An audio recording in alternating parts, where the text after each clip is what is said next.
The Machinery of the Mind. By Dion Fortune. Foreword.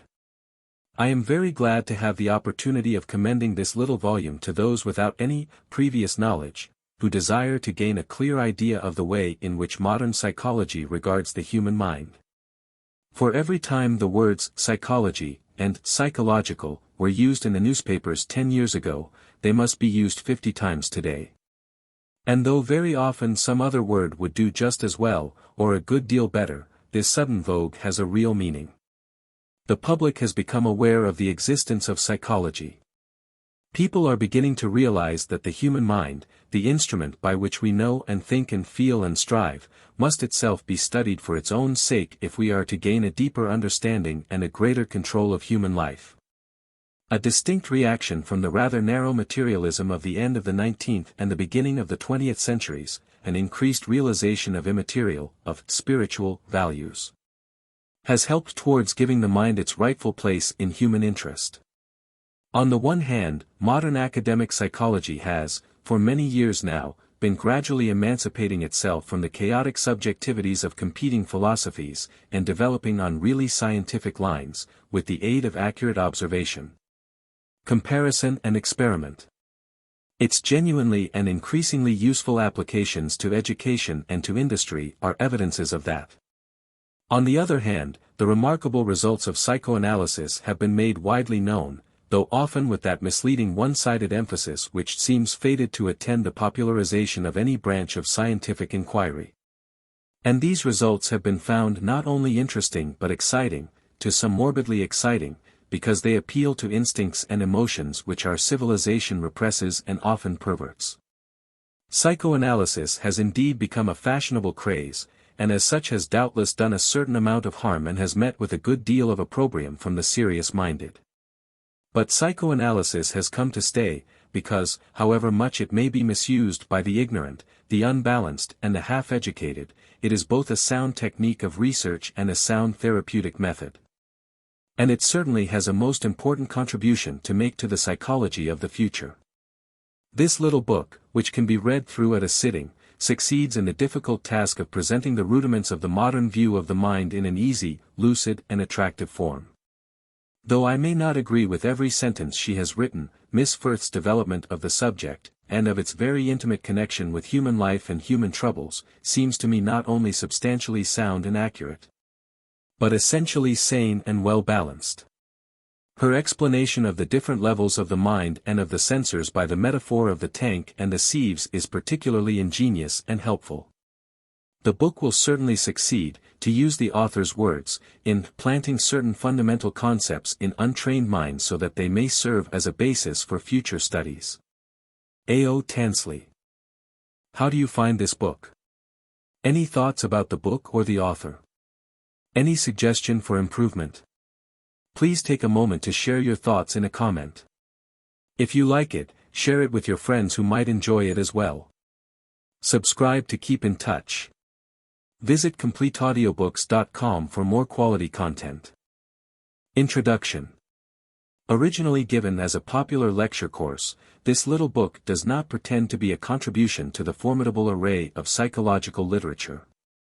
It is intended for those who have neither the time nor the training necessary to assimilate the standard works on the subject, but who want to know its elements and to understand the principles on which our characters are formed and the means by which the process of thought is carried on, not so much from the scholastic point of view, but in relation to the problems of everyday life.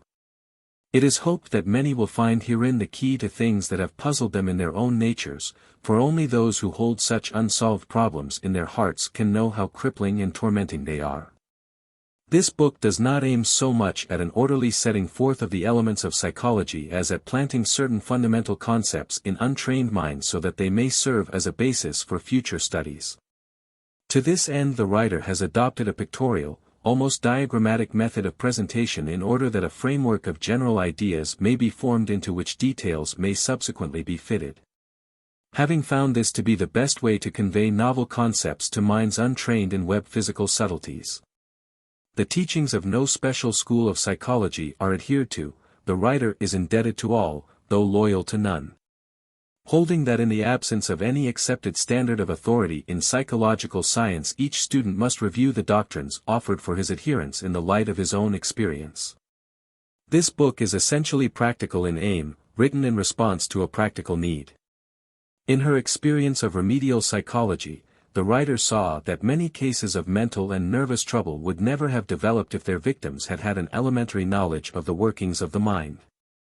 She also found that many patients required nothing but an explanation of these principles to put them on the road to recovery, and that even when more than this was needed to effect a cure. Such a knowledge greatly expedited the treatment by enabling the patient to cooperate intelligently. So far as she is aware, there is no book that deals with psychopathology, not from the point of view of the student, but from that of the patient who needs an elementary knowledge of the laws of the mind in order to enable him to think hygienically. This book is written to fulfill that need. It is not only applicable, however, to those who are sick in mind or state, but to those also who desire to develop their latent capacities by means of the practical application of the laws of thought and character. Chapter 1. The Physical Vehicle of Consciousness. In order to arrive at an adequate understanding of mental processes, it is necessary to have some idea of the machinery whereby the mind makes contact with the body. Throughout every inch of our organism is a network of specialized fibers whose function it is to carry nervous impulses from the sense organs to the central nervous system of brain and spinal cord, and from thence out again to the muscles, glands, and other organs of reaction. The sense organs act as receivers of sensation, the nerve fibers as transmitters, the central nervous system as a general telephone exchange, and the muscles, glands, and organs as the executors of the impulses of the mind. Sense organs consist of cells, or sets of cells, specialized for the reception of particular kinds of impressions. That is to say, if the particular kind of stimulus they are fitted to receive is administered to them, a change, probably of a chemical type, takes place in their substance, which, it is thought, gives rise to energy of an electrical nature, which runs along the nerve fiber as along a wire. At the present moment, however, our knowledge of the nature of the nervous impulse is tentative and hypothetical. Like all other living tissue, the nervous system is built up of millions of specialized cells. These cells consist of a main cell body with prolongations, usually 2 in number. One of these has a mass of branching fibers like the root of a plant, and is called the dendrite. The other consists of a long thread, the end of which is frayed out into strands as the end of a piece of worsted may be unraveled. This process is called the axon. The thread-like branches of the axon of one cell interlace with these of the dendrite of another cell, and a nervous impulse, running down the nerve fibers, jumps the gap in the same way as the electric current jumps the space between the terminals of an arc lamp. It will readily be seen that these interlacing fibrils, millions in number, ramifying throughout every portion of the body, form a most wonderful system of communication, the brain and spinal cord acting as a central telephone exchange. Muscles are composed of long, spindle-shaped cells which are capable of contraction. Chemical changes are constantly going on in their substance. The blood and lymph which bathe them bring food materials and carry away the waste products of their activity. These food substances, which are highly organized chemical compounds, are stored in the body of the cell. When a nervous impulse is received, these food globules, as it were, explode. That is to say, they break down into their component chemical parts, and the energy which went to build them up is set free in the process and performs the work for which the muscle is designed.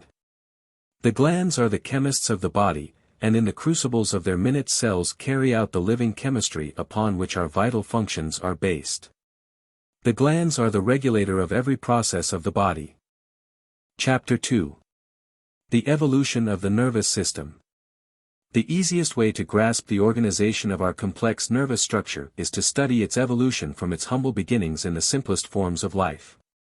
In single-celled animalcule, the most primitive type of living creature, a single cell performs all the functions of life. It moves, breathes, assimilates, excretes and feels.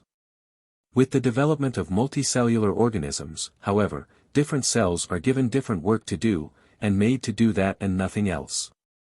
It then becomes necessary that coordination should be maintained between the sense organs that perceive the prey and the muscles that move to its capture, and for this purpose other cells are used to specialize in communication. Thus it will be seen that the functional unit of the nervous system is not the nerve cell, but what is called the sensorimotor arc, consisting of a nerve carrying the incoming sensation from a sense organ and making contact with another nerve which carries the outgoing impulse to a muscle or organ. When a multiplicity of muscles becomes available for movement, it is necessary to further link up the sensorimotor arc, so that other parts of the structure may be brought into play and the response not be confined to one muscle alone. Nerve cells form loops upon the arcs, and loops upon the loops, with further intercommunications among themselves. The organization becomes more and more elaborate, admits more and more complex reactions to stimuli, till finally the wonderful complications of the human brain are achieved. Chapter 3. How an idea enters the mind. When an impression is made on a sense organ, the sensation derived from it is telegraphed via the connecting nerve fiber to the brain, and there translated, by a process of which we know nothing. From a sensation to a thought. We believe that the mind learns by experience to associate certain kinds of sensation with certain objects or conditions in the environment, and when it feels these particular sensations, the mind deduces that certain objects are present and forms mental images, or thought models, intended to represent these objects. The truth of our percept is determined by the closeness with which our thought model corresponds to its original. An exact copy is a true concept, an imperfect copy an inaccurate concept. We recognize an object by a process of classification, noting its likeness or unlikeness to other objects already known. When an unfamiliar object attracts our attention, we put it through a process of comparison until we find to which compartment in our concept pictures it should be assigned. If we cannot find a perfect match, we put it in the most suitable compartment we can discover, and then partition off a little subclass for it, thus admitting its identity in essentials, and its difference in details from the other occupants of that compartment. For example, supposing we were to land on an island and an object on the shore attracted our attention, we should try to see what class of things of which we already had experience it most closely resembled. We should observe its movements, and assign it to the class of living creatures if we see its 4 limbs and hair, and conclude it was an animal.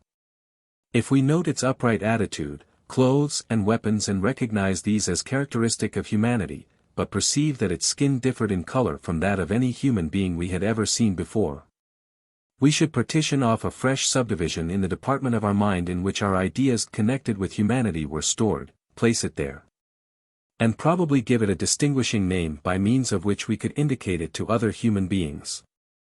Supposing, however, we presently come across another object of the same nature, we should not have to make a fresh subdivision for it, but would classify it with the previously examined specimen. And thus we should feel this time that we knew what it was. In fact, the process of knowing is a process of classification, and we feel that we know a thing when we have assigned it to a satisfactory pigeonhole among our concepts. Chapter 4. The organization of the upper levels of the mind. Those untrained in psychology generally conceive of the mind as a homogeneous whole. Our first systematic examination reveals to us, however, that the mind is just as organic as the body.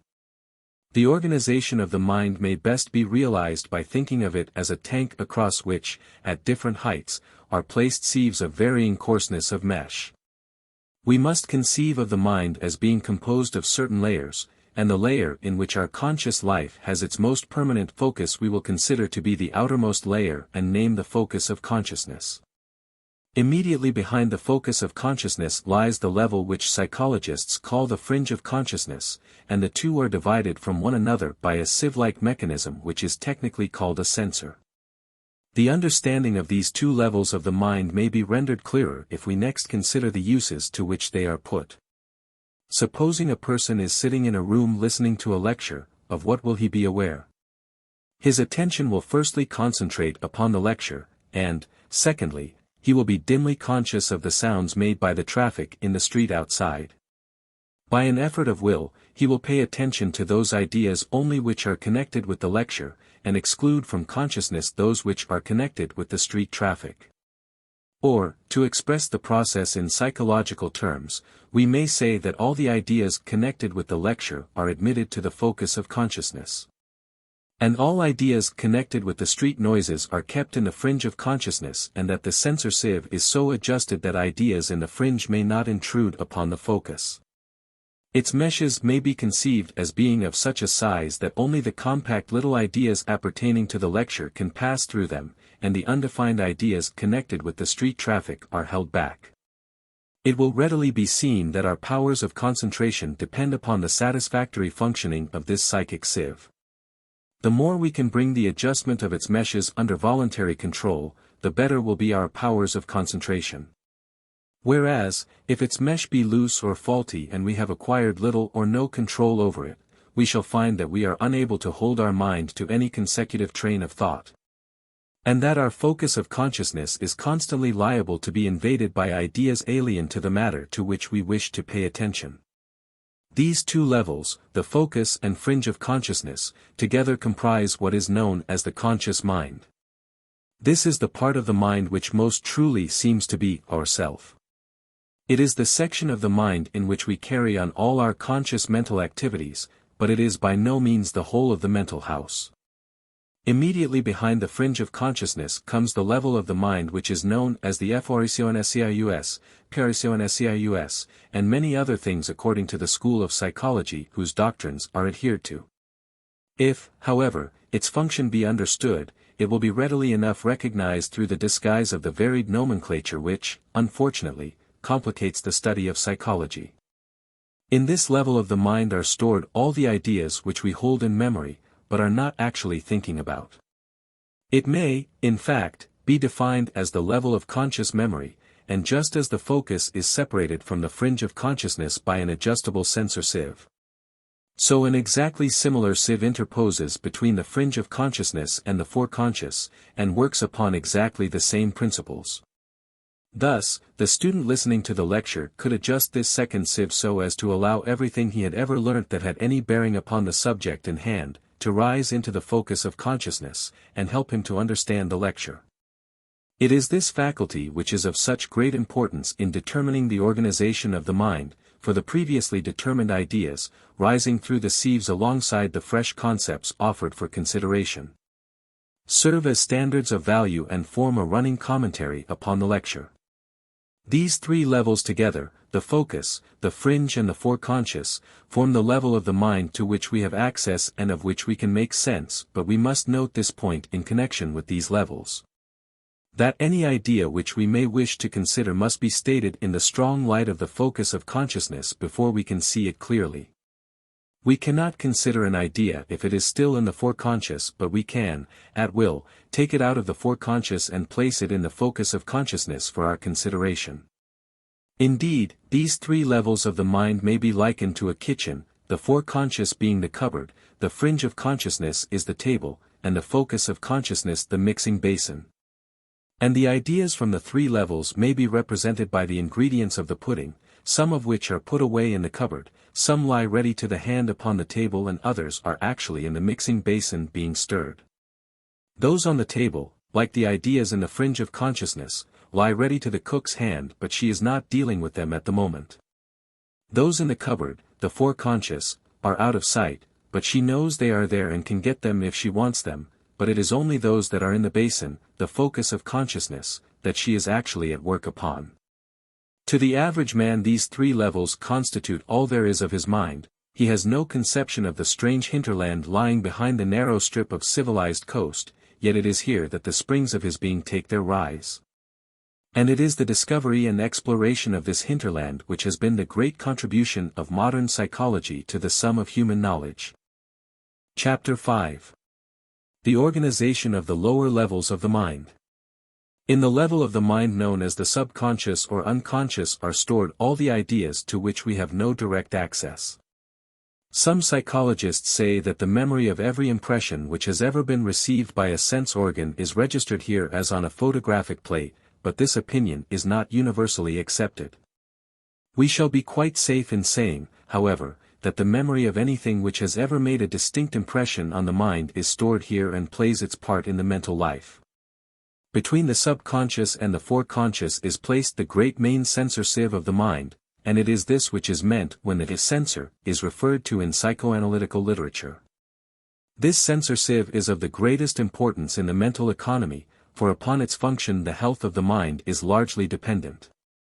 If its meshes are too loose, we get an uprush into consciousness of ideas which should never be there, and if too tight, the conscious mind is cut off from the source of its energy, the subconscious. This sieve is constructed upon the same principles as the two others which we have already considered, but it has one fundamental difference: it is not under the control of the will. The dimension of its mesh is regulated, not by what I, at the time may happen to wish, but by what the main tenor of my character may determine. The foreconscious, then, may be likened to a reference library, but the great storehouse of the subconscious is a vault in which the archives are kept, and although the bulk of them never touch the conscious mind, it is their indirect influence which determines the tone of the character. The remotest level of the mind, whose functioning is purely automatic, has the control of all the vital functions of the body. Its thought processes direct the activities of the spinal level of the nervous system, whereas the other levels of the mind have the brain as their physical organ of manifestation. This is proved by the fact that a disease of the brain can throw the reasoning faculties out of gear and leave the purely physiological nervous functions intact. Whereas a disease of the spinal cord may render inoperative the nervous processes of the bodily functions, though the mental processes are unimpaired. The psychic processes of the remote mind govern the biochemical processes of it, and it is the level which controls the involuntary muscles, regulates the blood supply to any part of the body, controls the output of the ductless glands and hence the chemical composition of the blood. It is these facts which well may throw light upon the origin of many functional disturbances and upon the phenomena of mental healing. Although the automatic level is not normally in touch with the conscious mind, it is enormously affected by the general feeling of the mentality, and especially the emotional states of the subconscious. Hence the alterations of physiological function which take place in nervous diseases. This level of the mind was the first to be organized in the history of biological development. The dim mentation of the rudimentary beginnings of life was of the automatic order, being entirely concerned with physiological processes. As organisms became more evolved, a higher type of intelligence was necessary for the carrying out of their life activities, and we get mentation of the type that is carried on in the subconscious level, the impulsive mentation of the instincts. Level by level the mind builds itself up, in the race and in the individual, and level by level, under the influence of old age, disease or drugs, the planes of consciousness breaks down in the inverse order to that in which they developed. The more recently organized higher centers going first, and the automatic mind, the oldest and most stable, with eons of habit behind it, working on to the last, keeping the bodily mechanism running long after all that made the organism a man has withdrawn from its dishonored vehicle. Chapter 6. Complexes. Having studied the levels into which the mind is divided, we must next consider the nature of the material that is stored in them, and to do this we must study the workings of memory. When an idea enters the mind it does not remain an independent unit for very long. It seems to be a fundamental characteristic of ideas that they form alliances among themselves, and these groups of ideas are technically known as complexes. A complex may be compared to the branching growth of a pond weed. It has a central starting point from which ramify threads that divide and subdivide, and branch in every direction, and connect it with other systems of ideas that have similar branching threads. Thus it is that if an idea on any subject enters our consciousness, we find that it is not an isolated unit, but one end of a chain which branches into all sorts of side issues. We have not touched a single line of thought, but a whole railway system. These systems of ideas spread and ramify through all the levels of the mind, but if we trace them far enough, we shall invariably find that they have their roots in one of the great primal instincts, deep down in the subconscious. It is from these that they derive the vitality that binds them together, for all complexes have a core of emotion, and it is from the instincts that the emotions spring. Let us take an example from actual life and see how these principles work. A man may, for example, be a grocer. He will therefore have a grocer's complex, that is to say, all his ideas connected with the buying and selling of household commodities will be linked together so that if a train of thought be started in connection with any one aspect of his business, by an easy transition, many other aspects may drift into his mind. Now grocery is not in itself an absorbing subject like literature or science, yet the man is interested in it, and why? Because his grocery complex has its root in his self-preservation instinct, for it is the means by which he keeps himself alive. If his grocery business prospers, he feels pleasure because it means a fuller and pleasanter life for him. If it diminishes, he feels panic and fear because his means of keeping himself alive are threatened. In addition to being a grocer, however, he may be an elder of the local chapel and have a far-reaching complex of religious interests ramifying, interlacing, and having their instinctive roots in his subconscious, just as his grocery complex has. Then, one day, he may be looking up the current price of pepper in his trade list, and from pepper his thoughts pass to spices in general. Their pungent odor suggests incense, and he asks himself whether ritualism is ever allowable. It will here be seen that a trailing branch of his grocery complex has made contact with his religious complex and brought it into consciousness. Again, our grocer may be thinking of getting married, and immediately his grocery complex throws out a side shoot which strikes root in his reproductive instinct.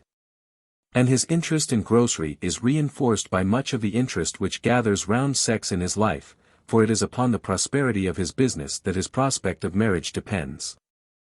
Thus it will be seen that the mind is filled with a ramifying mass of complexes which throw out branches in every direction, and that if the end of any thread be caught hold of, by gently pulling upon it we can draw all the complexes with which it is connected into consciousness. This is how memory works, and even if an idea has been forgotten, that is, passed from the conscious into the subconscious, it is still possible to recover it by taking advantage of this tendency of ideas to stick together. For by gently pulling upon the parts of the complex to which it is affiliated which are in consciousness, the branchings which are in the subconscious can be coaxed into light.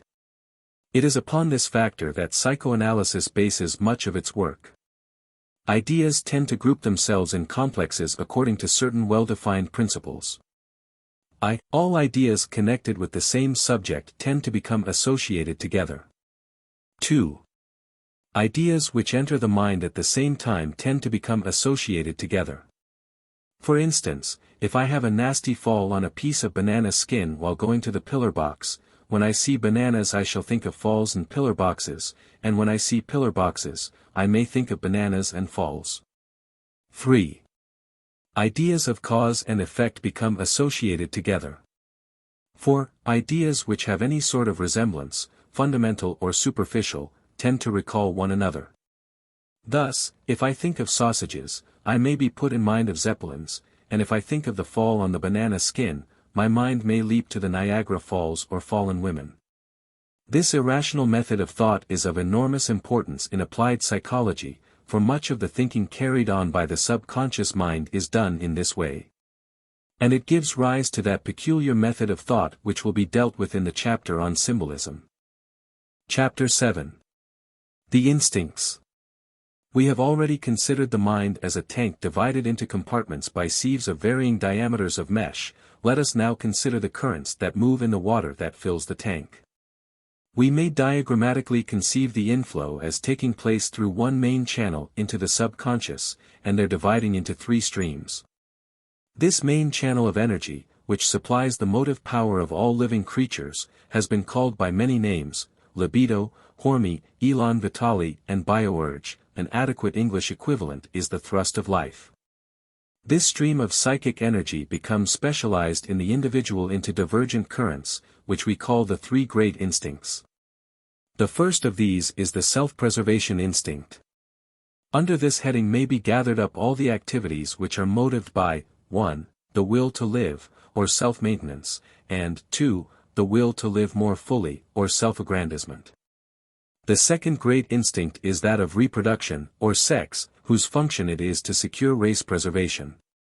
Through this channel tends to go the surplus of energy left over after the demands of self-maintenance have been fulfilled. The third great instinct is the social or herd instinct, by which term we designate that system of innate tendencies and capacities which enables us to cooperate with our fellows and lead a social life, with all its advantages and disadvantages. Some animals, however, do not have this third instinct, but lead solitary lives, acknowledging no ties save those of mate and offspring. But the more highly evolved types, including man, have developed this great specialization of psychic energy which enables them to lead a social life. These three great instincts act and react on each other in the hidden field of unconscious, and build up social organization and individual character. In order to understand the workings of the instincts, however, it must be clearly realized that they are universal and not personal in their scope. The survival or suffering of the unit are not considered in the scheme of things, it is the race that counts. If we regard the instincts as subserving the welfare of the individual only, we form a concept which cannot fail to lead us astray when we seek to put out conclusions to a practical application. The workings of instinct must be viewed from the standpoint of evolutionary progress, not individual well-being. This is the point of view from which nature frames her schemes, and we can only hope to understand her ways if we occupy her standpoint. To regard man as actuated by reason is a hopeless error. Instinct forms the mainspring of his action, and reason is used to carry out the promptings of instinct. It must be remembered, however, that instinct does not function in crude physical forms only. Man possesses emotions and intellect as well as a body, and upon each plane of his being the instincts express themselves appropriately, functioning emotionally and intellectually as well as physically. A man uses his wits as well as his muscles in the struggle for self-preservation, and the sex instinct is not exhausted by the physical act of procreation.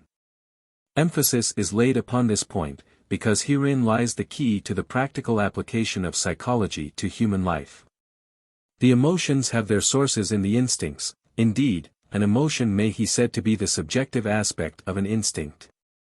If an instinct is achieving its aim, we feel pleasure, if it is being frustrated, we feel pain, and if we anticipate its frustration, we feel fear.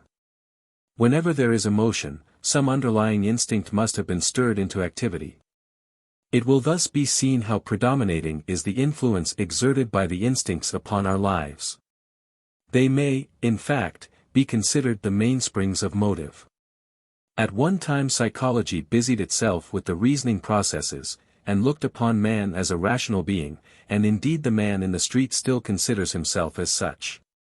But, the researches of modern psychology have shown us that emotion and not reason is the actuating force, and that reason is a tool in the service of the emotions. Chapter 8. The Self-Preservation Instinct. The self-preservation instinct appears to our consciousness under the guise of that deep-rooted clinging to life, that desire to live, which characterizes every living thing.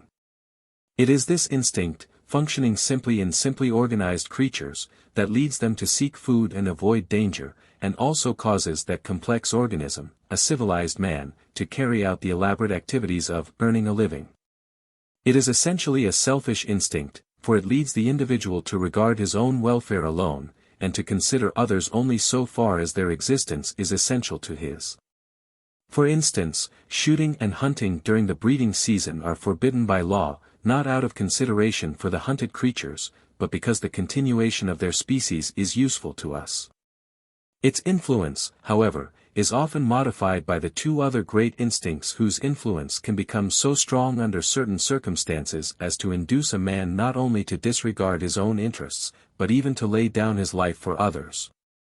In many varieties of animals, however, only two instincts are present, self-preservation and reproduction, but in animals that are associated together into herds or packs, a third instinct is developed, the social instinct. When this occurs, the functioning of the self-preservation instinct is greatly modified. The individual no longer owes his existence solely to his power to cope with his environment, but depends mainly upon his ability to keep his place in the herd, and upon the social organization devolves the task of adaptation and survival. The strayed sheep is soon hunted down, the solitary wolf starves. This is equally true of man, who is also a social animal. The misery of Central Europe, in the breakdown of social organization following upon the war, has shown us the helplessness of the individual human being and his complete dependence upon herd life. The self-preservation instinct and its ruthless functioning under the law of natural selection has furnished a theme to many moralists and sociologists of the materialistic type. But they are apt to forget that the socialization of humanity has changed the nature of the problem. The unit of survival is no longer the individual, but the social organization of which he is a member. The law of self-preservation has given place to the law of group preservation, and the center of psychic gravity is shifted. The importance of this point cannot be overestimated in practical psychology. By some psychologists the instinct of nutrition is distinguished from that of self-preservation, but for all practical purposes they are identical. It must be borne in mind, in applying the standards of psychology to the human character, that in the more highly developed types of human being the self-preservation instinct is not fulfilled simply by the continuance of physical life. There is self-preservation of the personality as well as of the bodily existence, and unless a man has adequate scope for self-expression and self-development, he will experience that sense of incompleteness and imperfection characteristic of the repression of an instinct. Chapter 9. Diseases of the self-preservation instinct. The self-preservation instinct, having its source in the sense of individuality, of separateness, is the motive of our self-assertion. It is necessary that each member of a herd should have a certain amount of self-assertiveness in order to maintain his place among his fellows. If, however, this quality is above or below the requisite standard, his survival will be endangered. If, on the one hand, he is lacking in self-assertion, he will not obtain his fair share of the means of life available for the group of which he is a member. On the other hand, if his self-assertion is excessive, it may disrupt the social organization, and either lead to the extinction of the group, or to his ejection from it. Lack of self-preservation instinct is usually due to deep-seated psychopathologies, too complex to be entered upon here, but we may say in passing that this failure is often due to a division of aims in the subconscious mind. The individual is not sure which self he ought to preserve and so preserves neither. An excess of self-preservation is often developed in the child who has had a hard struggle to find and express his individuality. The self-preservation instinct has a great influence upon vitality.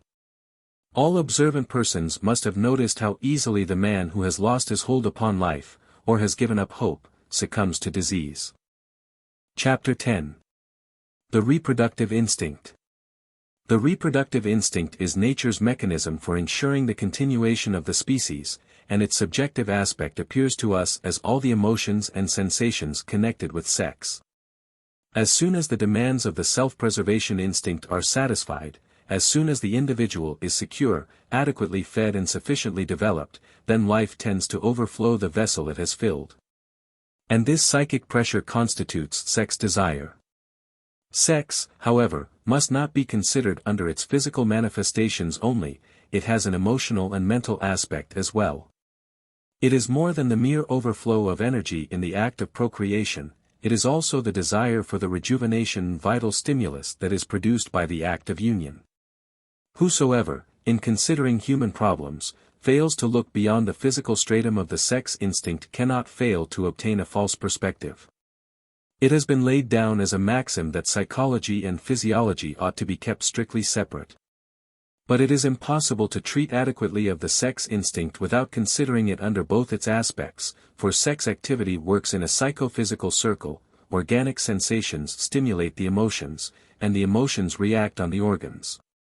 A sexual image rising in the mind brings about the preliminary reaction of the physical organs of its expression, and any irritation of the physical organs, however accidental, tends to produce a corresponding emotional state. Stimulus may occur at any point on the psychophysical circuit, and so may inhibition.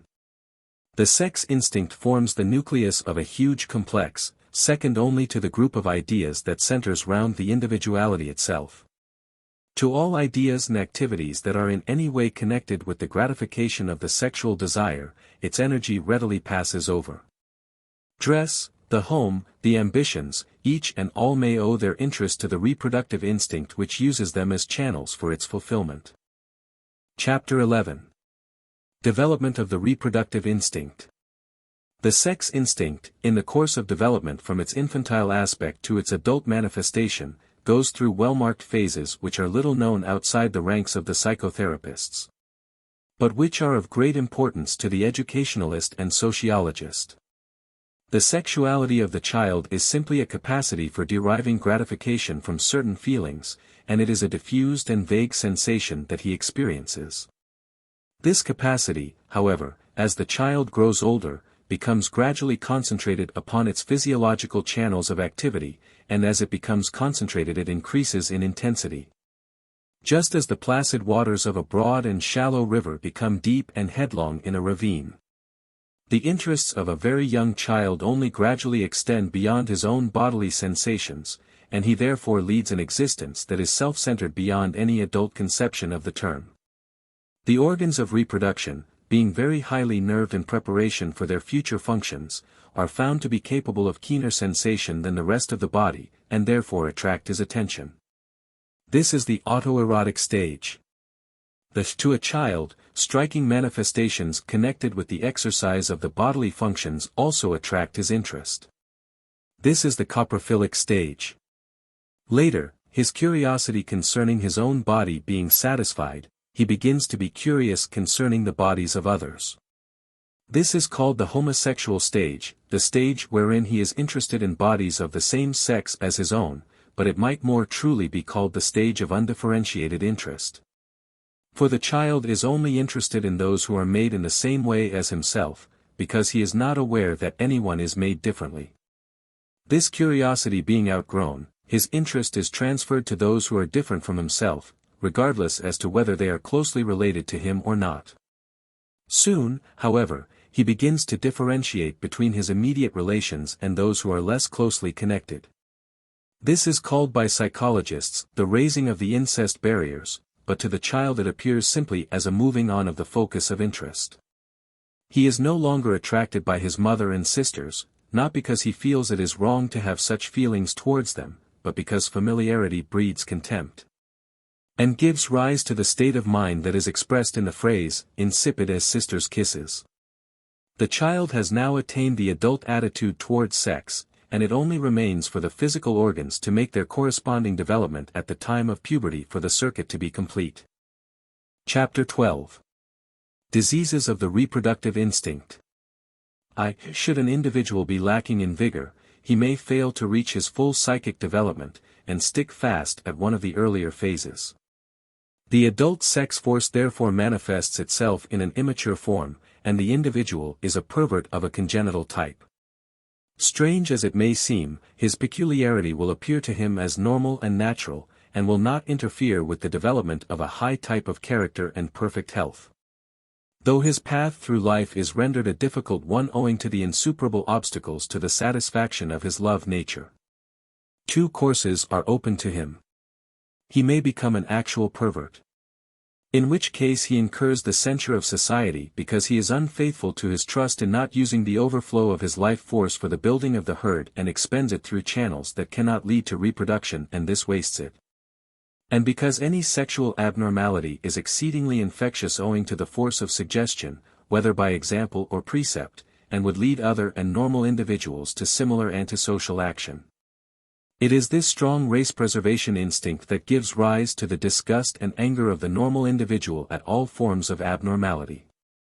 The unfortunate, however, may instead become a potential pervert, and repress into his subconscious mind desires which he feels to be wrong. He tries to lead a normal life, but the adult form of sex does not satisfy him, and in his heart he really desires the abnormal form which he should have outgrown and left behind. This wish, not being allowed by the censor to enter consciousness, has recourse to symbolic expression, and gives rise to many forms of insanity arid neuroticism. 2. An individual may be developing quite normally when some shock, often quite slight, or some undue pressure of environment, may artificially arrest his development. And he will go through much the same phases as the potential pervert, but being of better mental material to begin with, he will usually incline towards neurotic disease rather than insanity. Those who have the care of children should be careful not to give the child a shock by administering a severe reprimand when his curiosities and activities take an undesirable form. Such action gives the matter undue prominence in the child's mind, and may lead to a stoppage of development at the phase represented by the undesirable activity. Explanation and counsel will be more effective than a scolding, and leave no undesirable after effects.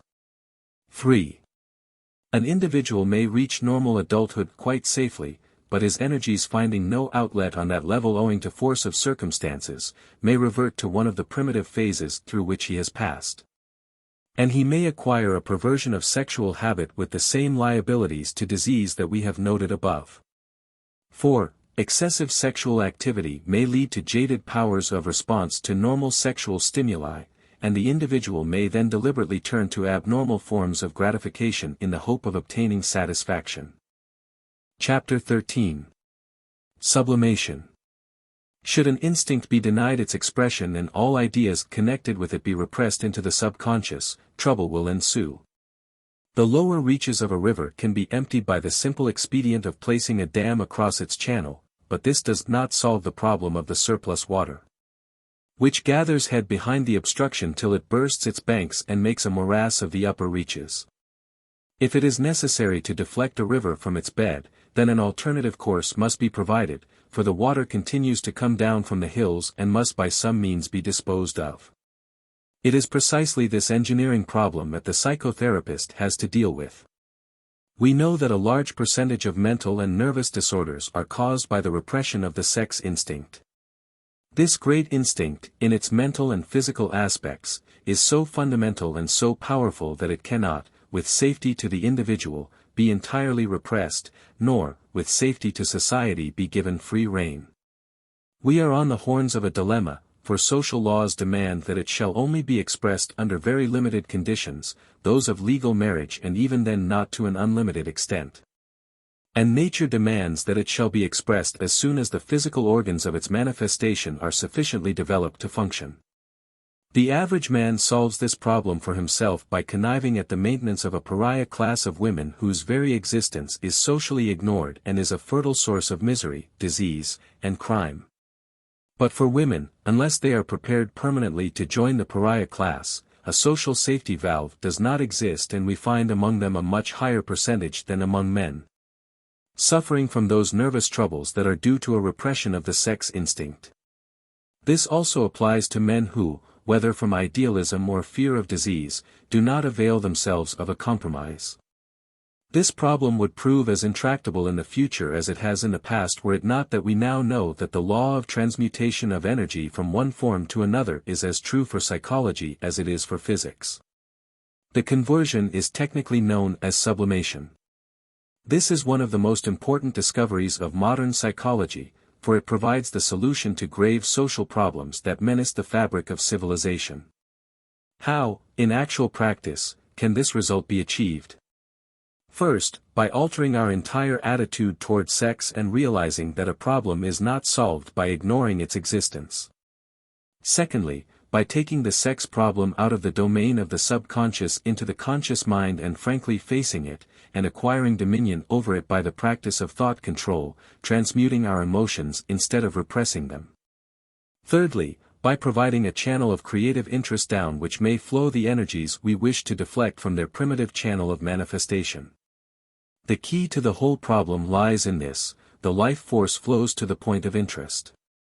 If the interest and attention are centered upon physical sensation, then the life force will flow, or attempt to flow, through the channel of the reproductive organs, or if denied manifestation, will keep up a constant irritation and stimulation. But, if the interest be shifted to an emotional or mental level, there the life force will find an outlet in creative activity upon these levels and drain the pressure from the physical.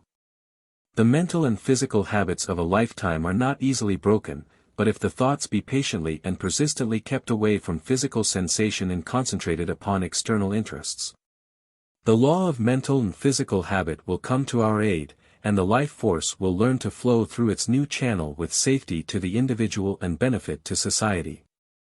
The process of thought control must not be confused with the dissociation of ideas. In dissociation we are dishonest with ourselves, denying that certain qualities exist in our natures. The ideas connected with them are repressed into our subconsciousness, and it is the involuntary subconscious censor that holds them down. In thought control we admit the primitive side of our natures and set to work to train it, and because we know that dwelling upon mental pictures of a sexual nature produces a physical reaction. We exclude these ideas from consciousness, but in this case the repression is not into the subconscious mind, but into the foreconscious, and it is one of the voluntary censors that enforces the command and remains under our control. The distinction between repression and dissociation must be clearly borne in mind in all re-educational work.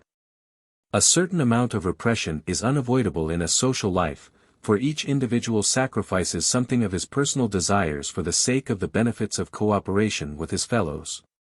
And the energy thus sacrificed is turned to social purposes. Dissociation, however, is always a pathology, and should never be allowed to occur. Chapter 14. Maladaptation to Environment and Psychopathology.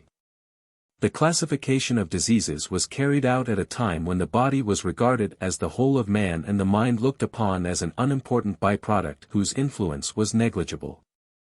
Modern discovery, however, has radically changed our outlook. Much mental disease has a physical origin and should not be classified as mental at all. To this class belong the mental disturbances arising from disease of or injury to the brain. Wound trouble, poisoned blood conditions and the fatality functioning of the ductless glands, whose place in our economy is so important and so little understood, and many other causes of a like nature. Setting aside this type of disease, with which psychology, strictly speaking, is not concerned, we find the true mental diseases fall into a first broad division, those which are congenital and those which are acquired. In congenital disease an abnormal individual breaks down in a normal environment, and in acquired disease a normal individual breaks down in an abnormal environment. In both cases the results are the same, but treatment and prospect of recovery are very different. The boundary line between a healthy and diseased mind is not easy to draw, but we may reckon a mind diseased when it fails to react normally to its environment. Thus, if happenings which should stir us deeply leave us unmoved, or we are upset by things which should have no power to disturb us, we may consider our mind is not working well. Let it never be forgotten, however, that mental disturbance ranges from irritability, depression, and bad memory, to its extreme manifestations in the different forms of insanity.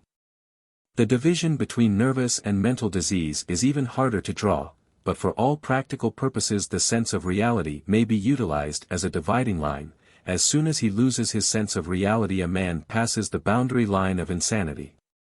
The neurotic knows that there is something wrong with him, but that the world is all right. The lunatic believes that he is all right, but that there is something wrong with the world. It is the constant aim of the mind to maintain harmonious relations between the individual and the environment, to secure an adjustment to and to make the best of the constantly varying conditions to which the organism is subjected. If it fails to do this, the law of the survival of the fittest comes into action and automatically eliminates the unfit. Those who have failed to adapt themselves to the conditions in which they live. Failure to adapt may be due to one of two causes: the individual may be abnormal, or the environment may be abnormal. Modern social conditions in a civilized community tend to prevent the automatic elimination of the unfit and to permit them to live on. The physical failure to adapt, due to malformation or lack of stamina, we will not deal here, but will confine ourselves to the problem of adjustment on the mental level. If there is difficulty in making a mental adjustment to environment and finding contentment and peace of mind, then the individual is faced by a peculiar problem. He is allowed to continue his physical life, but cannot find mental peace. In order to obtain relief from this intolerable condition, certain devices are unconsciously resorted to.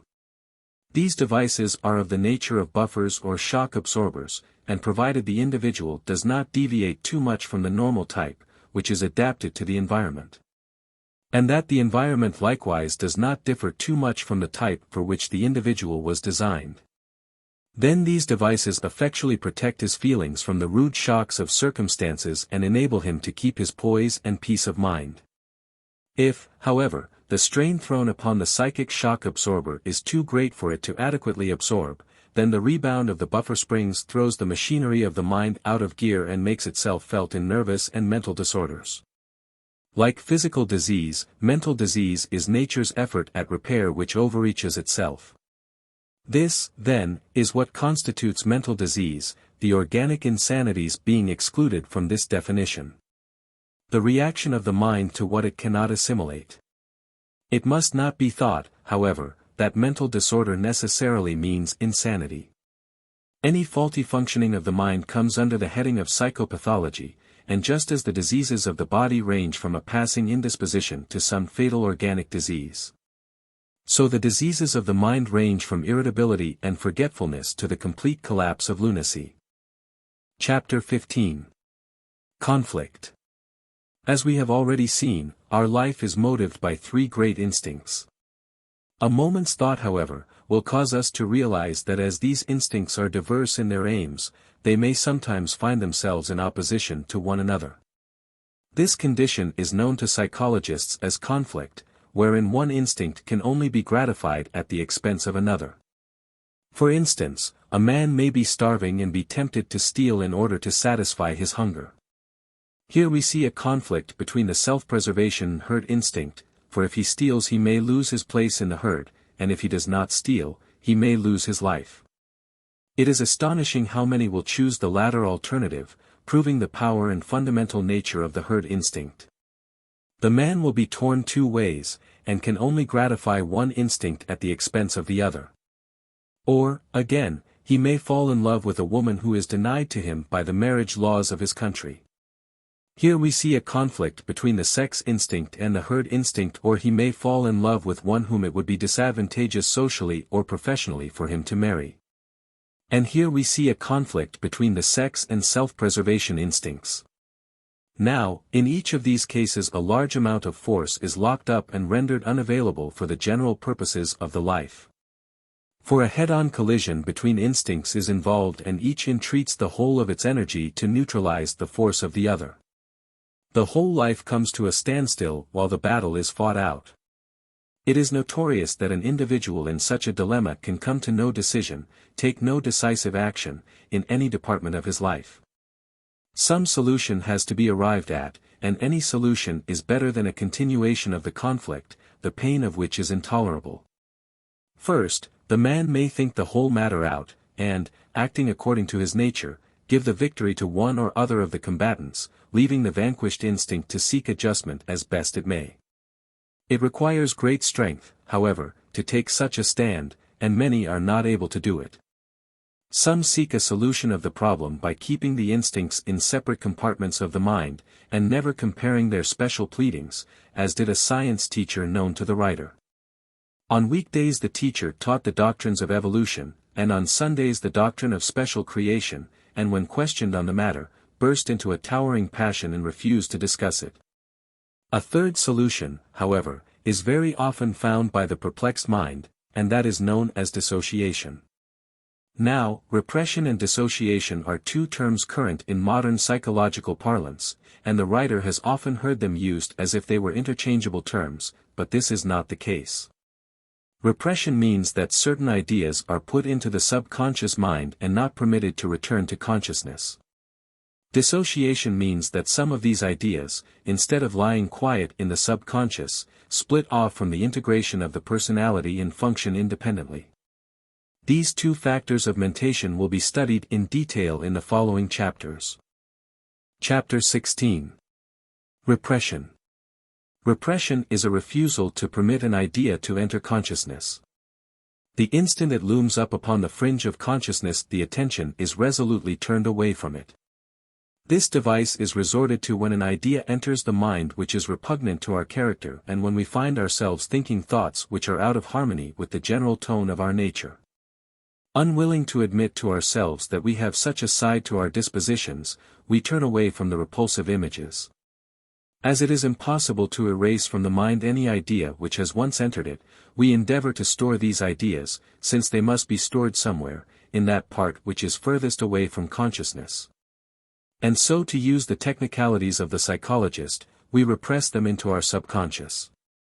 When it is remembered that every child is born into the world a little savage, and that it is only by education he achieves civilization, it will readily be seen that our primitive nature is not a thing which our cultivated self can regard with any complacency. That the untrained child is selfish and dirty, we are all aware, and that we ourselves, before our training had time to take effect on us, were also selfish and dirty, we cannot with logic deny. But a merciful veil of forgetfulness has been drawn across this period, for we have developed into something so different from that we were that our primitive self is utterly repugnant to us, and repression is resorted to.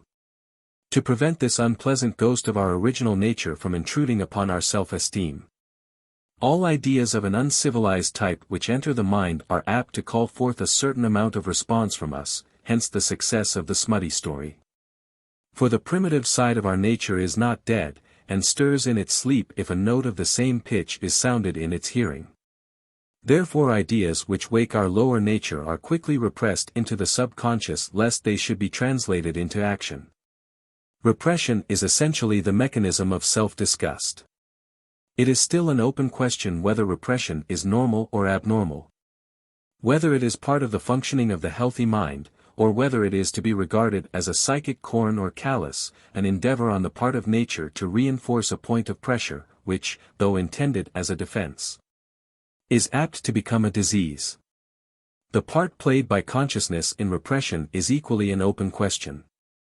In my opinion, an idea must be present to consciousness before its nature can be apprehended and the judgment formed which leads to its banishment.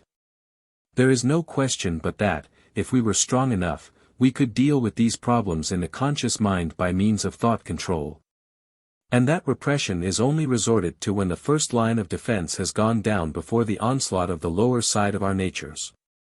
Repression may therefore be looked upon as a reaction due to weakness. The mind that was perfectly adapted to its environment would assimilate all experiences and grow stronger in the process. Chapter 17. Dissociation. While the device of repression may adequately deal with many of the unwelcome thoughts that intrude themselves upon us, it is not capable of doing so in every case. Then the process is carried a stage further and dissociation takes place. Dissociation is pathological forgetting. Emotion is the life of an idea. In ordinary forgetting, a memory sinks into the subconscious because insufficient interest is attached to it to enable it to remain in consciousness. If, however, an idea associated with some strong emotion is repressed into the subconscious, that emotion will, as it were, vivify it, and cause it to have an independent life of its own. It splits off from the personality and is said to be dissociated. It will be noted that in our study of memory we saw that ideas never remain solitary, but tend to form associations among themselves, or, as they are technically termed, complexes. The dissociated idea is no exception to this rule. Not only does it form alliances with its fellow prisoners, but its chains of associations manage to evade the censor and ramify through the other levels of the mind with far-reaching consequences, giving rise to much of the illogicality and unreasonableness which disturb our attempts at rational thinking. We have already noted that a complex is a group of ideas held together by some emotionally tuned interest, and as all emotion has its root in an instinct, it follows that all complexes must be affiliated to one or other of the instincts. As they sink into the subconscious, they therefore go down the channel of the instinct to which they belong. And as they are swimming against the current, they tend to block the flow of that particular instinct and to cause it to express itself through the subsidiary channel which they are endeavoring to open up. It can readily be seen that serious consequences must arise from an obstacle lodged in the fairway of so great a force drawing to itself, under the law of association of ideas, all thoughts that may enter the mind on the same subject, or that have a real or symbolic resemblance to it. As has been truly said, the subconscious grows at the expense of the conscious and the balance of the mind is upset. The thrust of life, the source of all energy, instead of flowing freely from level to level, is blocked by the complex and held up in the subconscious, causing the pressure on that level to rise to danger point. The conscious mind is sapped of its vitality, producing an individual of imperative and chaotic needs which he is unable to formulate, even to himself, and with no power to give them expression or obtain their satisfaction. Chapter 18. Symbolization. We may picture the dissociated complex with the pressure of an instinct behind it, constantly seeking to evade the censor and return to consciousness where its wishes can be translated into action, and see how the censor, reinforced by the whole weight of the character, resolutely refuses to permit its escape. We have seen that the dissociated complex, following the ordinary laws of association, forms alliances with ideas that have a symbolical or fanciful connection with itself. These ideas, not being in themselves objectionable to the character, are permitted by the censor to enter consciousness. Then the dissociated complex, taking advantage of its alliance with them, pours its bottled-up emotion along the association channels thus formed, and so obtains an outlet into consciousness. This gives rise, however, to very different results from those which were its original intention, and produces those irrational likes, dislikes, and eccentricities which are characteristic of the person whose mind is not working smoothly. An example of this is shown in the case of a woman who noticed that the brass plates on doctors' doors had a peculiar fascination for her. When inquiry was made into the history, it was found that in her youth, she had fallen in love with the family physician who was a married man. Feeling this affection to be wrong, she had firmly put it out of her life, i.e., put it into her subconscious. The association between the doctor and the brass plate was obvious enough, but as brass plates were unobjectionable, the censor offered no resistance to them, and the emotion which centered round the doctor, whose image was buried in her subconscious, was permitted to reach consciousness transferred to the innocent brass plate. The subconscious makes use of symbolism in precisely the same way that the poet does, but it employs a device which the poet does not. It remembers that a pair of opposites have a connecting link in their very polarity, and uses a negative to express a positive, if the positive is repugnant to the character. Thus an unmarried woman, whose healthy sex instinct has been denied fulfillment through husband and children, may become morbid. She may read literature concerning the repression of the white slave traffic, ad nauseam, and becoming worse, may develop what is called old maid's insanity. And imagine that perfectly innocent men are pestering her with immoral attentions, which in her heart she secretly desires, and go to the police for protection.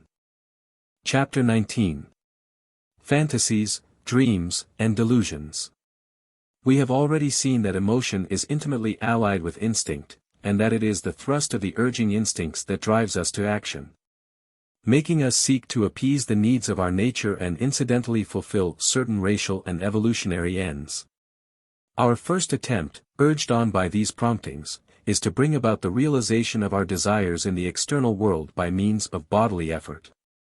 Should this effort fail to achieve its purpose, or should circumstances deny us the opportunity to make this effort with any hope of success, then the mind often falls back upon a secondary achievement, and images its success in the realms of fantasy and make-believe, where there are no laws of cause and effect to check its operations. Cinderella in her kitchen constructs a fantasy of the prince's ball. She sees her wish acted out to its fulfillment in the theater of the mind. This factor in our nature influences a large proportion of our mental processes and is considered to be the chief factor in determining the nature, not only of our dreams, but also of the symptoms of nervous and mental diseases, as will be seen later. During sleep, the avenues of the physical senses whereby impressions reach the mind, are more or less closed, and the ego, which never ceases its activities, is thrown back upon the resources of its memories. Unguided by the reason and judgment, it reviews these, following along the chains of associated ideas according to the laws of memory, which we considered in an earlier chapter. These wanderings, however, though carried out with the illogicality which distinguishes the lower levels of our mind, are not entirely purposeless, being determined by various factors. It may be that physical or sensory impressions, dimly discerned during sleep through the partially closed doors of the senses, will give rise to a train of thought. Or the matters upon which the mind has been busied during the day may continue to occupy it in an undirected fashion during sleep. But the dream-determining element to which most attention has been directed in modern psychology, is the upsurging of the instinctive wishes which have been denied fulfillment in waking life. In our dreams we see realized, as in fantasy, the wishes which have failed to gain realization in reality. Or may even have failed to gain access to our consciousness owing to the operation of the censor which strives to exclude from consciousness all distressing or repulsive matters. For in sleep, all our painfully acquired civilization falls away from us, the higher centers of our being are in abeyance, and our primitive, natural self, controlled but never abolished, expresses its fundamental, untutored desires in their elemental form. These wishes, however, are seldom expressed directly. So foreign are they to our civilized selves that even in sleep our habits of thinking assert themselves and exercise some check upon what shall be expressed. They are generally distorted almost beyond recognition by the substitutions of more acceptable ideas for crude images of instinctive needs, and as the subconscious mind links ideas together according to their superficial or accidental associations. It will be seen that strange and tangled dramas will be acted out upon the stage of the mind in an effort to represent the fulfillment of some primitive instinctive wish. Modern methods of psychological research make much use of dreams in the effort to investigate the levels of the mind to which we have no direct access. And psychotherapy uses the same method in order to trace the disorders of the mind to their cause. For if the train of thought which the mind has followed in its progression from a crude instinctive, often physical, wish to the completed dream drama be traced back again from the images of the dream to the underlying ideas which gave rise to them, we can lay bare the hidden springs of motive and character. Hence that great use that has been made of the method of dream analysis in modern psychotherapy. It is interesting to note that the delusions of lunatics are constructed upon exactly the same principles as the fantasies of our castles in the air. They also represent the fulfillment of wishes that have been denied their realization, and have achieved their ultimate form through the same primitive methods of thinking that are responsible for our dreams. In fact, they may be looked upon as a fantasy which has progressed a step nearer realization than the daydream.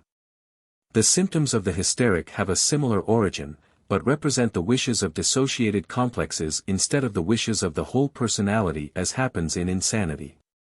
Thus we may see that should our desires be denied expression in our lives, they will construct dream castles for themselves during sleep in which we may temporarily dwell as monarch of all we survey. And, should these desires be very imperative, should a large part of our nature be involved in them, then the dream may overflow into waking consciousness, and we shall live among our own subjective mint pictures, instead of among objective realities, and act out the part we have assigned ourselves in the dream drama, to the consternation of onlookers who pronounce us insane. The lunatic, however, is not irrational. He is absolutely rational if, once his premises be granted, he carries the logical deductions from these premises to their ultimate conclusion. And once it be realized that some fundamental and essentially natural wish lies at the root of these fantasies which we see him acting out, then we shall see that the clue to the treatment of insanity lies in these wishes and the region of the mind that gives rise to them. Chapter 20. Psychotherapy.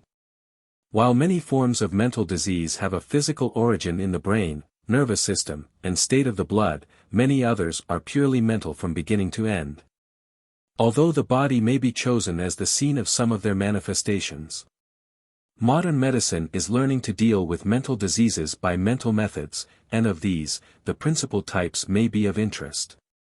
It must be remembered, however, that psychotherapy is the youngest of the sciences, and is still in its experimental stage, though magnificent work has been done by the pioneers.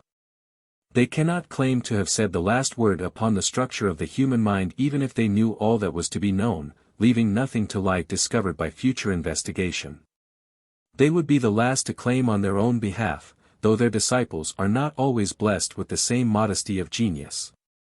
Evolution is moving on, with the human mind at its apex, so that statements which were true of human nature before the Great War may have to be modified and supplemented when the Great Peace becomes an established fact.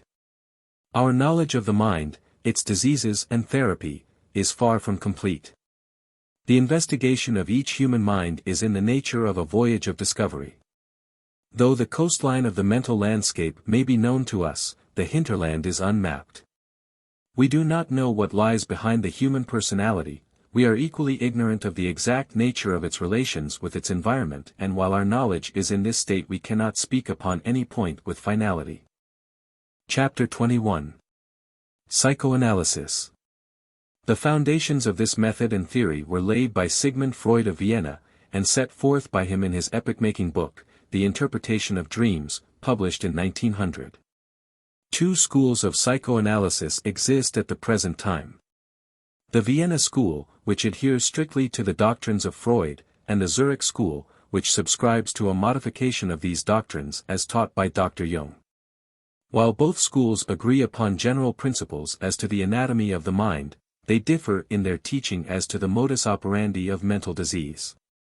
Freud holds that functional nervous disorders are due to the retention by the subconscious mind of an infantile attitude towards life, especially towards sex, and that this attitude, which should have been outgrown and left behind, sets up stresses and strains in the mind which lead to the manifestations of mental disease. He gives us the concept of the accumulation of emotion in this wound in the mind, just as pus accumulates in an abscess, giving rise to tenderness and pain. The function of the psychoanalyst is to lance the abscess by bringing the subject of distress into consciousness, whereby the repressed emotion is realized and fully experienced, and thereby got rid of. This process is technically known as abraction. The psychologist who conducts the analysis is very likely to be the recipient of this repressed emotion because, at the moment of its arrival in consciousness, he is apt to be standing in the line of fire.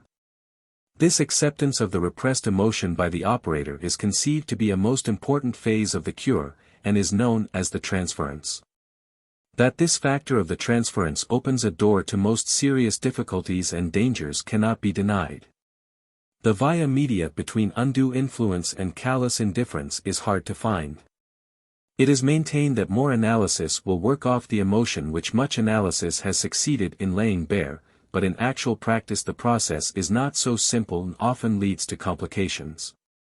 This transference of emotion to the analyst, together with the deleterious effects of continual and prolonged dwelling upon the unsavory aspects of life which takes place in psychoanalysis, constitute serious objections to this method of therapy. Jung holds that mental disease is due to a failure of adaptation in the present, leading to regression to an infantile mode of thinking. It will thus be seen that the two theories, while based upon the same data, are fundamentally different and must lead to differences in practical application. Both schools explore the subconscious mind by means of dream analysis, and to this method the Zurich school also adds the method known as word reaction. The process of dream analysis is extremely complicated. Briefly, the patient is instructed to recount a dream, and this dream is then taken point by point, and the free associations traced out in the following manner. He is instructed to take an image in his dream as a starting point, turn his mind loose, and watch where it goes, the theory being that it will retrace the association train of ideas by which the dream image was derived from the underlying wish. An elaborate technique exists for interpreting these dream images, so elaborate as to be beyond the scope of the present volume. How much of this technique is sound and how much is arbitrary is still a matter of opinion among psychologists. We have little data as yet as to the part played by unintentional suggestion on the part of the psychoanalyst, no doubt a considerable factor in some cases and an exceedingly falsifying and misleading hue. The word association method of Jung is less open to objection on the ground of arbitrariness, and its operation is simpler. A list of anything from a dozen to 100 or more words is made out. The first half-dozen words have usually no particular significance, but then follow a series of words believed to be specially associated with the different types of complex which may become split off from consciousness. Lists of these have been worked out by different students of this school, but although one of these lists is usually used as a basis, the analyst generally inserts words which he believes will especially bear upon the patient's particular problems. These words are called out to the patient, one at a time, and he is instructed to utter the first word that comes into his head in connection with each. The time he takes to do this is taken by a stopwatch usually working to 1/5 of a second. The first half-dozen of unimportant words will show the patient's average reaction time, but if any words among the subsequent ones have special significance for him, there will be a perceptible lengthening of the time he takes to reply. Moreover, the replies may be curious, and either show special bearing upon his problems, or, by their irrelevancy, show that the original idea was discarded as unspeakable and a substitute hastily extemporized. If the list be read over again, it will be found that, whereas those words which have no special significance are usually responded to by the same reaction word, those which bear upon the patient's emotions produce a change in the reaction word. Free association is then resorted to, as in the case of dream symbols, to discover the underlying train of ideas and the factors in the subconscious from which they derive their emotion. Many Freudians make use of this method also, and indeed the two methods of dream analysis and word association are generally regarded as supplementary. The chief value of the latter lies in the fact that it can be used in cases where the patient is either unable or reluctant to cooperate. The difference in the viewpoint of the two schools of psychoanalysis leads to a difference in the method of handling the patient. The Freudian, who believes that all nerve trouble is due to the retention of infantile habits of thinking, confines himself to analysis and nothing but analysis, offering the patient little or nothing in the way of explanation or instruction, but simply aiding him to lay bare the depths of his subconscious mind, believing that by so doing pent-up emotions will be worked off and split off complexes reassociated to the personality. The disciple of Jung, on the other hand, believing that the trouble is due to a present failure of adaptation, though using the psychoanalytic method to reveal and bring into consciousness the dissociated complexes, uses a considerable amount of teaching and explanation in an endeavor to enable the patient to assimilate the fruits of experience and adapt himself to his environment. The Freudian complains that the follower of Jung beclouds the issue by unintentional suggestion and by failing to discover the underlying train of ideas and the factors in the subconscious from which they derive their emotion. The disciple of Jung accuses the former of unnecessarily prolonging the process by leaving the patient to find his own way unaided by a wider experience. The teaching and explanatory method, generally known as re-education, is chiefly associated with the name of Dubois, who was its original exponent, but as, in his day, the psychoanalytic method of investigating the causes of mental disease was unknown, he was often groping in the dark, and dealing with secondary symptoms and effects, so that his method fell into disrepute in the eyes of the new school. That this method, wisely handled, can be of great benefit in expediting a cure and lessening the painfulness of the process, is beyond gainsay. Chapter 22. Hypnosis, Suggestion, and Autosuggestion. Much popular misapprehension exists with regard to the phenomenon known as hypnosis.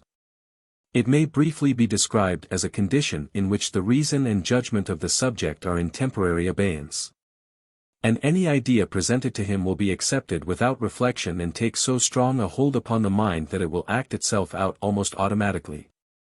This condition of passive receptivity graduates from slight abstraction, almost undistinguishable from normal consciousness, to a condition resembling sleep, or the cataleptic rigidity of deep trance. Its manifestations and characteristics are manifold and most curious and instructive, but beyond the scope of the present work. Different hypnotists use different methods of inducing this condition, but the main factor in all of them is the fixation and arrestation of the attention and the use of suggestion. It is generally held that it is autosuggestion on the part of the subject, induced by the hypnotist, that is the crux of the whole problem, and that without this internal cooperation, which is often of an unconscious and involuntary nature, the work of the operator would be unavailing. Hypnosis is the oldest known method of psychotherapy, and in conjunction with psychoanalysis, is coming to the front again in the treatment of nervous cases and especially of shell shock. The term suggestion is apt to be used somewhat loosely to denote any concept offered by one person to another. But in its psychological sense it is used to denote those ideas which are slipped into the mind of a person without being submitted to his judgment. In its psychotherapeutic sense, however, it is reserved for the process of inserting ideas in the mind while the patient is in a state of artificially induced drowsiness, but not unconscious under deep hypnosis. Autosuggestion, or the insertion of ideas in the subconscious by the conscious mind of the person concerned, has been reduced to a therapeutic system by the New Nancy School of Psychology, and is associated with the name of Emil Kauck. It is held by this school that suggestibility, or the faculty of permitting ideas to so possess the mind that they express themselves in action, is a normal human faculty. Although it is the cause of many, or even most of the ills that both mind and body are heir to, it is not in itself a morbid condition, but is a necessary factor in educability, evil only arising when wrong ideas exploit this faculty. We can, however, equally well make use of it for the expression of good ideas, with great benefit to our character and health. Suggestion, and, in intractable cases, hypnosis, is made use of by the new Nancy school, not as a direct remedial method, but to teach the use of autosuggestion whereby the patient cures himself and is able to prevent any recurrence of his malady. It is claimed that this method increases a person's self-reliance instead of undermining it, and is of the greatest value, not only as a therapeutic agent, but as an educational method, and its use in this aspect is urged. But although it is of acknowledged value in the cure of disease, it is questionable whether it might not lead to artificiality and warping of the nature if applied to the growing mind that was developing along normal lines. Only the most judicious guidance could avoid this pitfall. It is impossible in a book of this nature to give a knowledge of the psychotherapeutic methods that can be of any practical use. The reader must refer to the many textbooks upon the subject if such is desired. It must, however, be realized that the modern methods of dealing with the mind are extremely potent, and that it is possible to completely wreck a nature by their injudicious use. A knowledge, however, of the principles of mental hygiene can be nothing but beneficial, though the actual treatment of mental or nervous disease should be avoided by the amateur, for whatever his theoretical knowledge. The practical experience of hospital and asylum work can alone give accuracy of diagnosis. The beginnings of certain forms of insanity are very hard to distinguish from nerve trouble, even by the expert. And the amateur who tries his apprentice hand upon such a case by mistake is likely to have his error painfully and forcibly impressed upon his mind. Psychotherapy is the youngest of the sciences and in a state of vigorous and healthy growth, but there is as yet no orthodox body of doctrine which is regarded as being thoroughly established and accepted by all schools of thought. The lay reader, for whom this book is designed, would do well to be on his guard against dogmatic expressions of opinion which may be presented to him either in lecture or in print, for our knowledge is not in a state to warrant them. We have learnt much, but we do not know all, and until we know much more than we do now, we must keep an open mind and judge tentatively. The popular vogue of applied psychology among those who are not in a position to form first-hand opinions makes this warning necessary. There is no truth once and for all delivered by a prophet on a mountain, but an earnest band of men and women adding stone by stone to the temple of human knowledge. The various methods of psychotherapy outlined here have each and all that value, but no one of them is a panacea for all the ills that flesh is heir to. The science is in its infancy, and the percentage of cure is by no means satisfactory. There is no standard of training for either medical men or lay analysts, and owing to the great emphasis laid upon sex by the modern schools, the method is open to grave abuses in inexpert or unclean hands. Chapter 23. The Practical Application of Psychology. Those who have read the foregoing pages will see that there are certain broad divisions into which they fall. Let us now review these divisions in their relation to the practical art of living. The first great division we studied was concerned with the levels into which the mind was divided and the types of thinking which were carried on in each of them. The problems of memory and concentration are closely concerned with these levels and the interrelations between them. If an idea, after entering the mind, disappears into the subconscious, we say it is forgotten and regard it as lost. This, we have seen, is not the case however. It is stored in the subconscious, and we can make use of it even if we cannot gain direct access to it. There is an old story concerning the advice that was given to a judge newly raised to the bench: give your decision, it is probably right, but do not give your reasons, they are very likely to be wrong. Which is merely a pithy way of saying, let your subconscious work out your decision in the light of the enormous masses of data it possesses, including the exact reproduction of every law book you have ever read, every remark, however casual, you have ever heard, together with the accumulated experience of your race, all of which you are heir to, and it will probably be right. But if you try to rationalize this decision, to explain it in terms of your conscious knowledge, you may make mistakes because your conscious mind does not know nearly as much as your subconscious. If we would learn to trust our subconscious methods of thinking, we should be astonished to find what they are capable of. Genius might be defined as the power of utilizing the subconscious mind, and inspiration as a subliminal uprush. Memory also can be greatly improved by taking advantage of the faculty of association of ideas, a faculty upon which the different memory systems are founded. If we take any idea we wish to remember and clearly image it in association with some idea of the same class that is so familiar to us that it is a permanent part of our mental furniture, then the two concepts will get stuck together. And we can always use the second to summon the first. The instincts and their development and method of functioning form a second great division of our subject. It will be seen that we must view our life in relation to the instincts and not to the reason. But it must not be forgotten that the instincts themselves are evolving or rather perhaps becoming modified in their expressions by the pressure of new conditions, and in the course of their evolution are being steadily socialized and civilized. Although we must realize that in their primitive form, they lie at the base of our being, in their evolved form they also function at its apex, and that if we are to live well, we must harmonize their manifestation upon every level of our being. The third and most important division, from the standpoint of practical living, is that which deals with the mechanisms by means of which the mind adapts itself to its environment.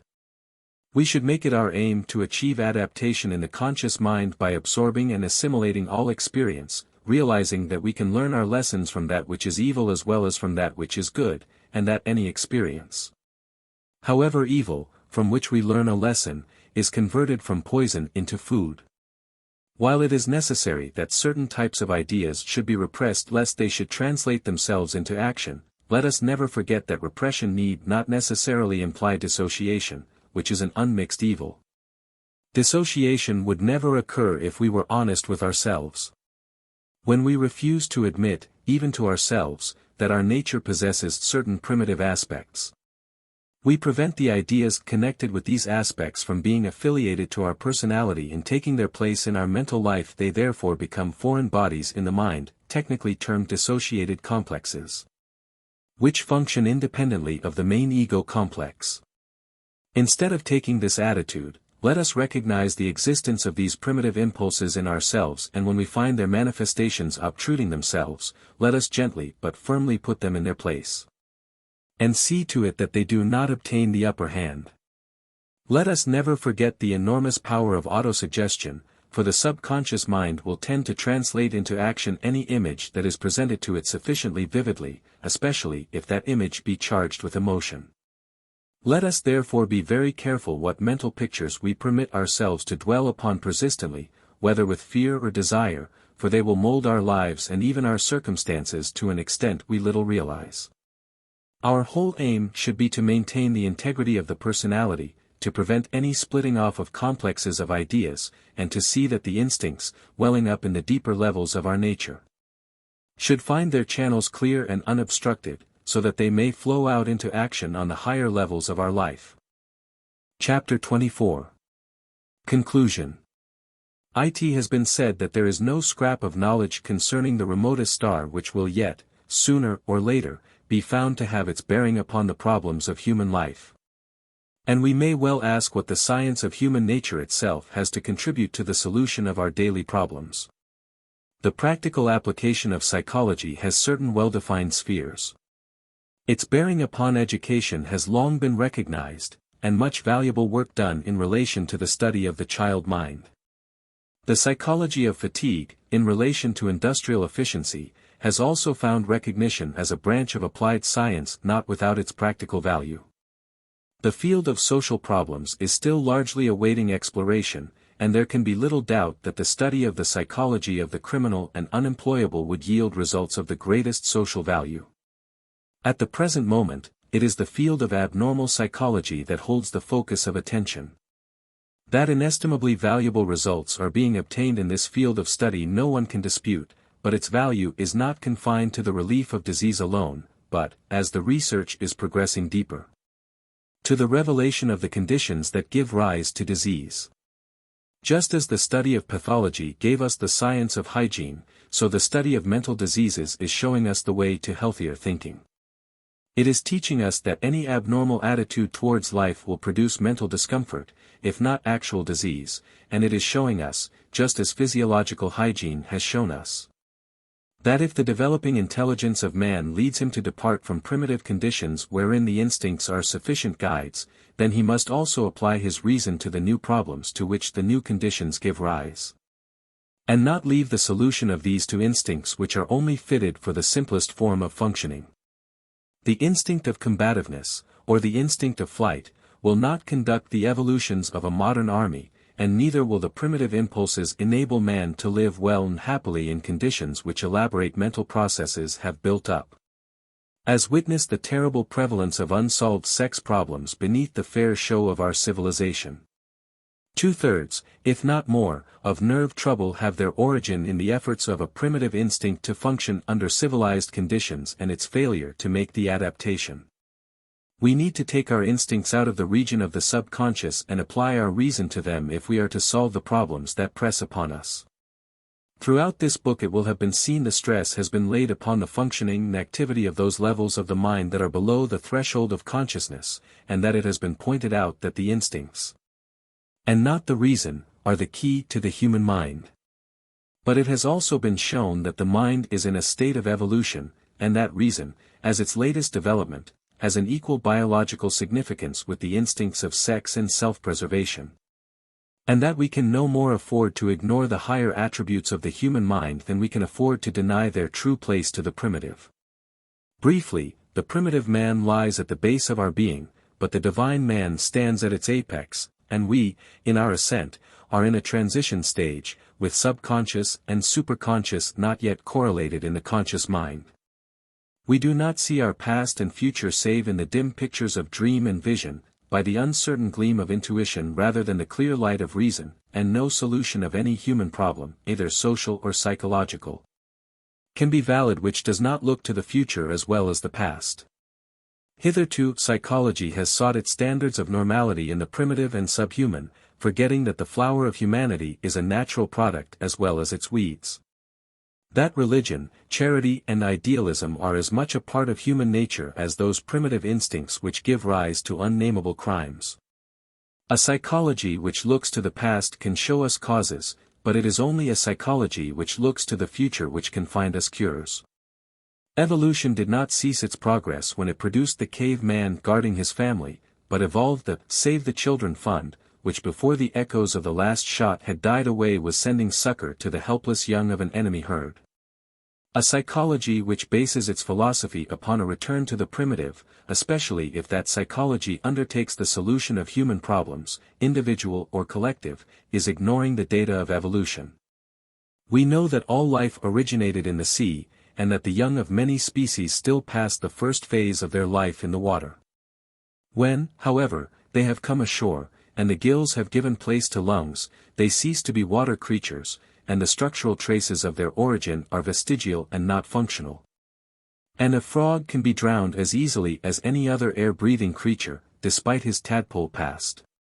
So it is with the human psyche.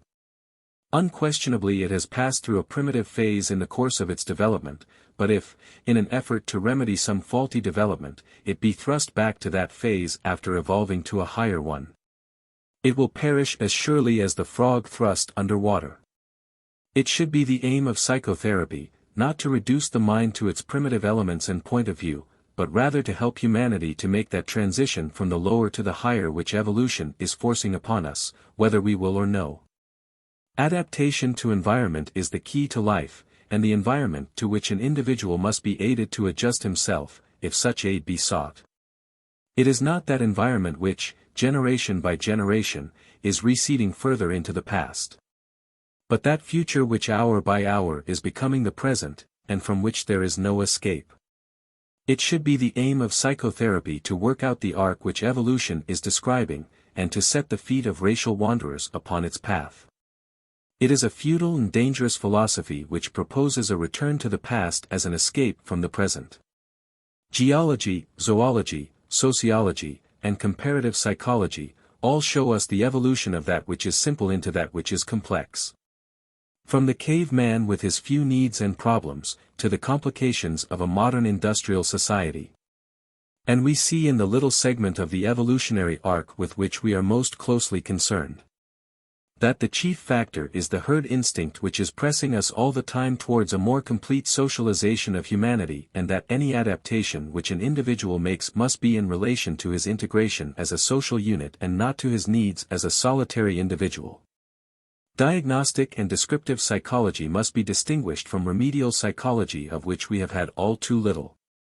Research of the abnormal mind alone will not give us the key to a healthy life. We must study social psychology as well as individual psychology, because man is a social animal, and his mental processes are determined by this fact. Any adaptation he makes, and adaptation is the basis of psychotherapy, must be in relation to his social group as well as to his own subconscious wishes. It is not enough to bring these wishes into the light of consciousness, they must be synthesized with the rest of the personality, to the social organization of which that personality is a unit. And to the great evolutionary drift of which even the race itself is but a partial expression. Psychotherapy may begin with the primitive, but it must end with the divine, for both are integral factors in the human mind.